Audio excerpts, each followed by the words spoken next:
তো হযরত ওমর রাদিয়াল্লাহু তাআলা আনহুর সময় একটা ঘটনা, যে তিনি মরুভূমি দিয়ে হাঁটছিলেন, মরুভূমি রাস্তা দিয়ে হাঁটছিলেন। এমন সময় তার পানি কোথায় ছিল, পানি আশেপাশে কোনো পানির কোনো ব্যবস্থা নেই, তার কাছেও পানি নেই। তো তিনি দেখলেন একটা পাহাড়ের কাছে এক রাখাল আছে।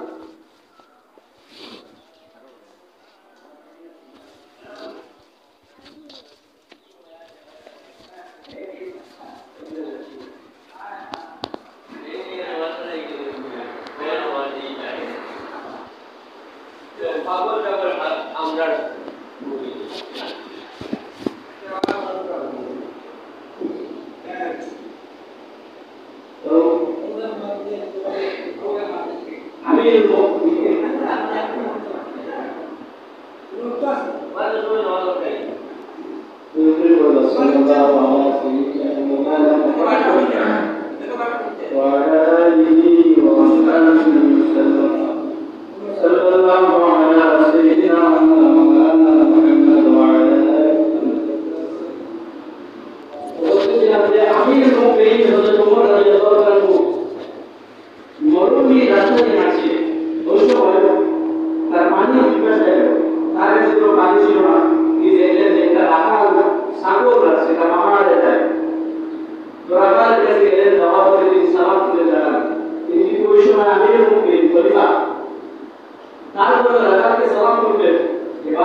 আমিরুল মুমিনিন এই তোমার তো নিষেধ করেছে দুধের মধ্যে মানুষ হিসাবে যায় না। মেয়েটা বলছে মাকে, মা বলছে এত রাতে এখানে আমি মুখে দুধের আগে আসবে আর আমরা পানি হিসাবে কিভাবে তা দেখবে। তো মেয়েটা তার মাকে আর সুন্দর জবাব দিল, সে হচ্ছে এগিয়ে গেল, আমি মুখে দুপুরের বাড়িতে দাঁড়িয়ে আছি, তিনি তাদের কতগুলো শুনছেন। মেয়েটা তার মাকে বলতো যে মা আমরা হয়তো একবার আমি মুখ মিলিয়ে চোখ কাটিয়ে দিতে পারি, ঠিক আছে, কিন্তু আল্লাহ সুবহানাহু ওয়া তাআলা চোখ আমরা কখনোই কাটিয়ে দিতে পারবো না। ঠিক আছে, আমাদের মুখে আসলে চোখ এত গুলি কত সময় নয়, চাইলে তারা পানি মিশিয়ে দুধ বিক্রি করতে পারে। এরপরে তারা এই অসহায় অবস্থায় আল্লাহ সুবহানাহু ওয়া তাআলা বললেন, তো আমি তাদেরকে বললেন এই মেয়েটাকে আমি আমার ছেলের বউ বানাবো। মেয়েটার ভিতরে দিনদারিত্ব আছে, মেয়েটার ভিতরে তাকওয়া আছে। এদের নবীজি হাদিস হলো কোন মেয়েকে বিয়ের আগে মূলত 4টা জিনিস দেওয়া দরকার। বলা হয়েছে দেখতে হবে, টাকা দরকার নেই, 4টা জিনিস দেখতে হবে। মেয়ের মধ্যে যদি থাকে আমি ভাববো না, যদি না থাকে সমস্যা নেই। প্রথমে বলেছে যে তাকওয়া কিনা, পরিষ্কার কিনা, চরিত্রমতী কিনা, এই একটাই প্রথমেই দেখতে হবে।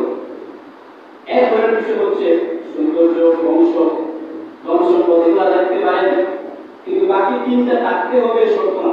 প্রথমটা থাকতে হবে, তার প্রমাণ হতে হবে, পরিষ্কার হতে হবে।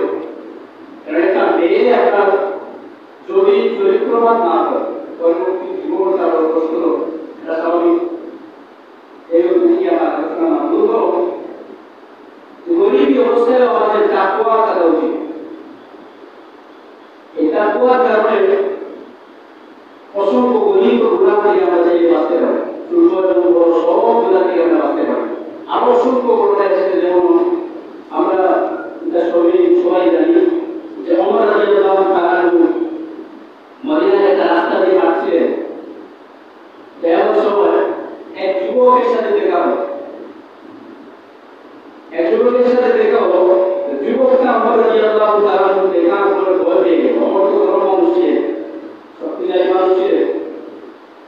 দেখার পরে ওমর এই যুবকের হাতের মধ্যে ছিল মূলত একটা মদের বোতল।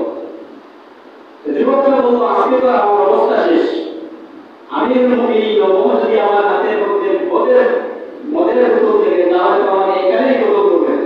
সে ভয় পেয়ে গেল। ওমর রাদিয়াল্লাহু তাআলা যুবকের হাত ধরে, যুবক এদিকে এসো। যাওয়ার পরে তাকে বলতেন যে তোমার হাতের মধ্যে কি? সে পিছনে গিয়ে তার বোতলটা লুকিয়ে রাখলো। ওমর বললেন হাতে কি? সে ভয় পেয়ে গেল। ওই সময় হাতে কি যখন বলতেন, ওই সময় সে মনে মনে আল্লাহকে বলছি, আল্লাহ এবারে তো আমাকে তুমি বাঁচিয়ে দাও, আমি তাওবা করবো, আমার জীবনে বরবাদ করবো না। এই যে মনে মনে একটা তাওবা করছি, এই তাওবা আল্লাহর কাছে গ্রহণ হয়ে গেছে। এই বোতলটা আল্লাহ পাক ওই সময়ই শরবতে পরিণত করে দিলেন, বয়ের কারণে। এরপরে তিনি যুবক বলল যে আমার কাছে শরবতের বোতল, আল্লাহ পাক ওই তাওবার কারণে মদের বোতলটাকে শরবতে পরিণত করলেন।